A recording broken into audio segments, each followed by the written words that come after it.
Pak Bharat match में फ़खर जमान के मुतनाज़ out पर पाकिस्तान ने ICC से शिकायत कर दी। टीम मैनेजर नवीद अकरम चीमा ने तहफ़्फ़ुज़ात से मैच रेफरी एंडी पाइक्रॉफ्ट को आगाह किया। मैच रिपोर्ट में भी टीम इंतजामिया ने मुतनाज़िब फैसले को हाईलाइट किया। फ़खर जमान को 15 रन पर थर्ड एम्पायर ने आउट करार दिया था। कमेंटेटर ने भी इसे हैरान कुन करार दिया। भारत के खिलाफ नेक्स्ट सेंचुरी बनाने वाले साहबजादा फरहान का कहना है कि वो 50 बनाने का अमूमन जश्न नहीं बनाते, मगर जहन में आया तो नया अंदाज अपनाया। लोग क्या मतलब लेते हैं, उन्हें इसकी परवाह नहीं। उनकी परफॉर्मेंस से टीम जीत जाती तो खुशी होती। श्रीलंका के खिलाफ मैच की भरपूर तैयारी है। पुरुम्मीद है कि फाइनल में फिर भारत से मुकाबला होगा। Pakistan cricket team Asia cup में सुपर 4 मरहले का दूसरा मैच खेलने दुबई से अबुधाबी पहुंच गई। पाकिस्तानी टीम आज आराम करेगी। पाकिस्तान सुपर 4 मरहले का अगला मैच कल श्रीलंका के खिलाफ खेलेगा। वज़ीर आज़म शहबाज शरीफ अक़वाम मुत्तहिदा की जनरल असम्बली के इजलास में शिरकत के लिए लंदन से न्यूयॉर्क रवाना हो गए। लंदन के लुटन एयरपोर्ट पर बरतानिया में तैनात पाकिस्तान के हाई कमिश्नर और सिफारती अमले ने वज़ीर आज़म को अलविदा किया। वज़ीर आज़म की जनरल असम्बली इजलास के मौके पर अमरीकी सदर ट्रंप और कई आलमी रहनुमाओं से मुलाकातें मुतवक्के हैं। वज़ीर आज़म आज फ़लस्तीन के 2 रियासती हल के लिए UN में सऊदी अरब और फ्रांस की सरबराही में होने वाली कॉन्फ्रेंस में भी शिरकत करेंगे।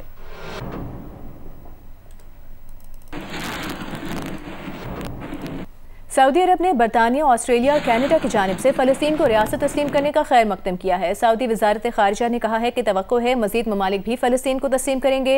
इससे पहले फ़लस्तीनी रहनुमा और कतर ने भी मगरबी ममालिक के फ़लस्तीनी रियासत को तस्लीम किए जाने का खैर मकदम करते हुए कहा था कि इस इक़दाम से ख़ित्ते में पायदार अमन के हुसूल की कोशिशों को तक़वियत मिलेगी। बरतानिया में फ़लस्तीनी मिशन को सिफारत खाने का दर्जा मिल गया। इमारत के बाहर फ़लस्तीनी परचम लहरा दिया गया।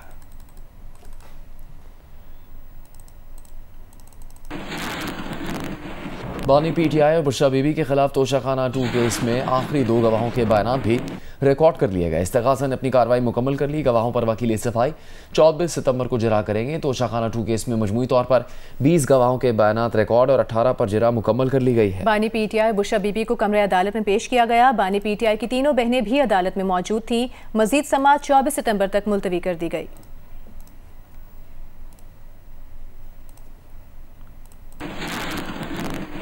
बानी PTI की बहन अलीमा खान ने तोशाखाना 2 केस खत्म होने का इम्कान जाहिर कर दिया। कहा तोशाखाना केस में एक गवाह झूठा साबित हुआ है। झूठी गवाही पर केस खत्म हो जाना चाहिए। ऐसे लगता है कि अगली 2-3 समातों में ये केस खत्म हो जाएगा और उम्मीद है इस केस में बानी PTI और बुशरा बीबी रिहा हो जाएंगे। तोशाखाना 2 का जो पिछले हफ्ते जो इन्होंने गवाह पेश किया था वो झूठा साबित हुआ और पिछले हफ्ते ही ये तो केस ख़त्म हो जाना चाहिए था। जो गवाह था उसको 7 साल की कैद मिलनी चाहिए थी, क्योंकि ये पूरा केस जिसकी गवाही पे मबनी था वो बंदा जब झूठा साबित हो गया, जज साहब ने वो केस ख़त्म नहीं किया। और जो हमारे लॉयर्स हैं वो कह रहे हैं कि लगता ऐसे है कि अगली 2-3 हियरिंग्स में ये केस की ख़त्म हो जाएगा और हम उम्मीद करते हैं कि इसी हफ्ते इमरान खान और बुशरा बीबी को ये कन्विक्शन ख़त्म हो जाएगी और वो रिहा, मतलब इस केस से तो रिहा हो जाएंगे। मुल्तान की अदालत ने अवामी राज पार्टी के सरबराह जमशेद दस्ती को जाली डिग्री केस में मजमूई तौर पर 17 साल कैद की सज़ा सुना दी है। जमशेद दस्ती को सरकारी मुलाजमीन को गलत मालूमात देने पर 3 साल, जालसाजी पर 2 साल, जाली दस्तावेजात पर 7 साल, जाली दस्तावेजात को असल के तौर पर इस्तेमाल करने पर 2 साल और रिश्वत देने की कोशिश करने पर 3 साल कैद की सजा सुनाई गई है। इलेक्शन कमीशन जमशेद दस्ती को पहले ही नाअहल करार दे चुका है। इलेक्शन कमीशन के मुताबिक जमशेद दस्ती ने 2008 में मदरसे की BA की डिग्री में उस पर इलेक्शन में हिस्सा लिया था, लेकिन इस सनद का हायर एजुकेशन कमीशन के पास रिकॉर्ड नहीं था। अदालत ने जमशेद दस्ती को बार बार तलब करने और पिटीशन न होने पर फैसला सुना दिया। कराची प्रेस क्लब के बाहर म्यूजिक टीचर्स का एहतजाज जारी है। रेड जोन जाने की कोशिश पर पुलिस ने मुतादिद असातिज़ा को हिरासत में ले लिया है। रेड जोन जाने वाली सड़कें बंद हैं। एहतजाज करने वाले असातिज़ा का कहना है कि ज्वाइनिंग ऑर्डर नहीं दिया जा रहा, इसलिए वो एहतजाज कर रहे हैं। इस बारे में बात करेंगे नुमाइंदा जियो न्यूज़ दानियाल सैयद से। दानियाल, बताइएगा मुज़ाकरात के लिए कोई पहुंचा है इन मुजाहिरीन के साथ? एहतजाज की क्या सूरत हाल है इस वक्त? जी देखिए, बिल्कुल मुजाहिरीन से मुज़ाकरात के लिए अब तक हुकूमती सतह पर कोई वफ़द नहीं आया है। ये म्यूजिकल टीचर हैं जो ज्वाइनिंग ऑर्डर ना मिलने के खिलाफ कराची प्रेस क्लब पर आज 8वें रोज भी सरापा एहतजाज है और जब इन्होंने वज़ीर आला हाउस जाने की कोशिश की तो पुलिस की जानिब से इन पर लाठी चार्ज किया गया और तकरीबन 15 से ज़ायद म्यूजिकल टीचर्स हैं जिन्हें हिरासत में लिया गया है। तमाम ये इन असातिज़ा की जानिब से कराची प्रेस क्लब के अतराफ में एहतजाज किया गया। इस वक्त भी जो इनका एहतजाजी कैंप है ये उसके अंदर आ गए हैं और प्रेस क्लब के बाहर एहतजाजी कैंप पे मौजूद हैं। इनका मौक़िफ़ है कि जब तक इनको ज्वाइनिंग ऑर्डर नहीं मिलता ये उस वक्त तक। बहुत शुक्रिया आपका दानियल सैयद। सहाफ़ियों को national cyber crime investigation agency की जानिब से नोटिस जारी होने के खिलाफ वकला ने सहाफ़ियों के साथ यकजहती का इजहार किया। सदर लाहौर प्रेस क्लब अरशद अंसारी की क़यादत में सहाफ़ियों के वफ़द ने सीनियर कानूनदानों, हाई कोर्ट बार और लाहौर बार के सदूर से मुलाकात की। वकला ने सहाफ़ियों को हर मुमकिन ताउन का यकीन दिलाया। दुआ मिर्जा की रिपोर्ट देखिए। सहाफ़ियों को NCCI की जानिब से नोटिस जारी होने के मामले पर सदर लाहौर प्रेस क्लब अरशद अंसारी दीगर सहाफ़ियों के हमरा लाहौर हाई कोर्ट पहुंचे। मुश्तरका प्रेस कॉन्फ्रेंस में सुप्रीम कोर्ट बार के साबिक सदर एहसन भून का कहना था कि सहाफ़ियों को हिरासा करने के हथकंडों की मजम्मत करते हैं। अहले इक़्तिदार सहाफ़ियों को हिरासा करने वालों को कैफ़रे किरदार तक पहुँचाएं, ये आइन और बुनियादी हकूक़ के मुनाफी है। हम सहाफ़ियों का हर तरह से साथ देंगे। वकला बरादरी हमेशा आइन और कानून की बालादस्ती और इंसानी आज़ादियों और इंसानी हकूक़ के लिए खड़ी है और हम आज भी अपनी जर्नलिस्ट बरादरी के साथ यकजहती का इज़हार करते हैं। सदर लाहौर प्रेस क्लब अरशद अंसारी ने कहा कि ऐसा माहौल पैदा किया जा रहा है कि सहाफ़ी हुकूमत से दस्तो गिरेबान हो जाएं।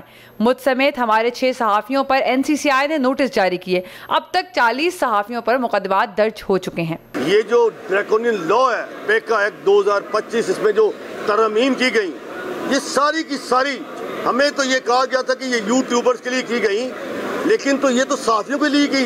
अब तक 40 पर्चे आपने दर्ज कर दिए और ये 6 और तैयार हैं। लेकिन ये मैं आपको बात बता दूं, ये जो हथकड़ी है ये हमारा जेवर है, हम इससे नहीं डरते।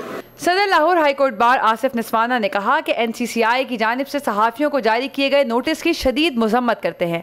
ऐसे ओछे हथकंडे आज़ाद मिशन सहाफ़ियों को नहीं रोक सकते। जो एक गैर कानूनी गैर आइनी जो इक़दामात होते हैं उसकी वो मजम्मत करते हैं, उसको अवाम के जो है वो नोटिस में लाते हैं। हम उनके साथ खड़े हैं और हम इस किस्म के किसी भी ओछे हथकंडे की जो है वो शदीद मजम्मत भी करते हैं। सदर लाहौर बार मुबश्शिर रहमान का कहना था कि हमने पीका एक्ट के खिलाफ आवाज़ उठाई थी। लाहौर बार सहाफ़ियों के साथ है। पीका एक्ट जब नाफिज किया गया उसके खिलाफ हमने यहाँ पे इजलास भी किए, रैली भी निकाली, उसके लिए भी हम अपना चैलेंज भी हुआ है, उस पर भी हम आपके साथ हैं और मैं आपको यकीन दिलाता हूँ कि लाहौर बार हर कदम आपके साथ है और हम भरपूर इस पे मुज़ामत करेंगे। मुख्तलिफ सहाफ़ती तंजीमों के नुमाइंदे भी इस मौके पर मौजूद थे और उन्होंने भी अपने साथी सहाफ़ियों के साथ मुकम्मल यकजहती का इजहार किया। कैमरामैन मोहम्मद रेहान के साथ Dua Mirza, Geo News, Lahore. Council of Pakistan newspapers and editors ने सहाफ़ियों को पैका एक्ट के तहत दिए गए नोटिस की भरपूर मजम्मत की है। एक बयान में CPNE ने कहा कि इस वक्त में जब सहाफ़ियों के घरों पर छापे मारे जा रहे हैं, उनके ख़ानदान को हिरासा किया जा रहा है, तो गुजारिश है कि तमाम सहाफ़ती तंजीमें मुश्तरका तौर पर इस अमर की मजम्मत करें। पैका एक्ट का बेदरेग और मनपसंद इस्तेमाल आज नहीं तो कल हमारे घरों तक भी आ सकता है। सिंध के सीनियर वजीर शर्जील इनाम मेमन ने कहा कि अगर फैक्ट फाइंडिंग रिपोर्ट तैयार की जाए तो ये वाज़ेह हो जाएगा कि पंजाब में सैलाब से होने वाली तबाही कम हो सकती थी, ना तजर्बाकारी की वजह से नुकसान ज्यादा हुआ। सिंध में बेहतर प्लानिंग की गई। अस्मा बुखारी से मुतालिक सहाफ़ी के सवाल पर शर्जील मेमन ने कहा कि वो अस्मा बुखारी को कोई जवाब नहीं देना चाहते। बुखारी वो तंज़ अंदाज में कहती है कि सिंध में तो सैलाब आया ही नहीं, हमें प्रेशराइज किया जा रहा है कि आलमी मदद दी जाए। देखिए जी, मैं उनको जवाब नहीं देना चाहता।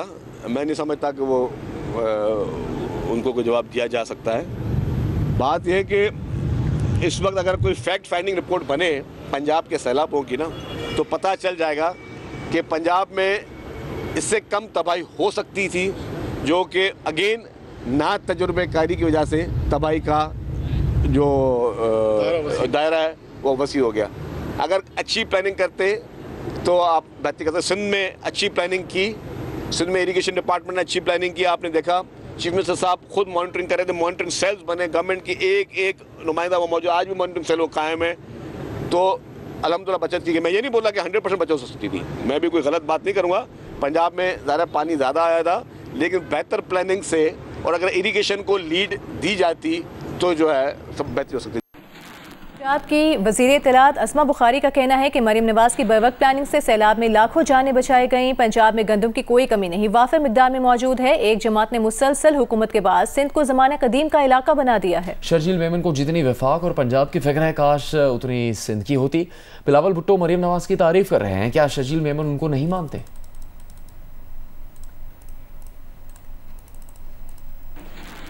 Institute of business administration Karachi ने वफाकी तहकीकात इदारे FIA की जानिब से मालूमात और रिकॉर्ड तलब करने की तस्दीक करते हुए कहा कि इंतजामिया तहकीकात में मुकम्मल ताउन करेगी। FIA ने दीगर सरकारी जामियात को भी इसी किस्म के नोटिस जारी किए। इदारे में माली या इंतजामी मामलात में फैसलों का इख्तियार किसी एक फ़र्द के पास नहीं, फैसला साजी कमेटी करती है। फैसलों की मंजूरी दस्तावेजी शक्ल में मौजूद है। FIA ने मुबैना मनी लॉन्ड्रिंग के इल्जामात की तहकीकात के लिए IBA कराची से कल तक मालूमात और रिकॉर्ड तलब किया है।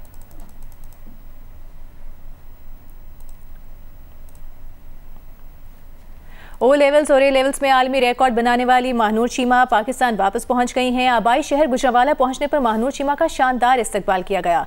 महानूर चीमा के एजाज़ में चैम्बर ऑफ कॉमर्स में तकरीब का इनेकाद किया गया। तकरीब से खिताब में महानूर चीमा ने कहा कि आज अपने ख़ानदान के साथ इस सरजमीन पर वापस आना उनके लिए एजाज़ है। कामयाबी इत्तफाक से नहीं मिलती, कामयाबी मुसलसल कोशिश और अपनी सलाहियतों पर एतमाद करने से मिलती है।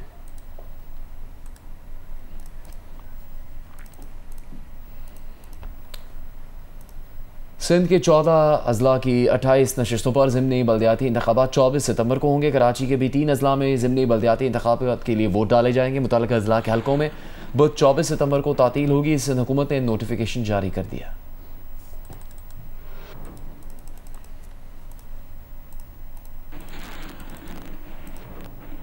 सियालकोट के डिस्ट्रिक्ट हेडक्वार्टर अस्पताल से अगवा होने वाली 6 माह की बच्ची को बाजियाब करा लिया गया। मुलजिमा गिरफ्तार कर ली गई। पुलिस के मुताबिक मुलजिमा ने बच्ची को गुज़िश्ता रात अस्पताल से अगवा किया था।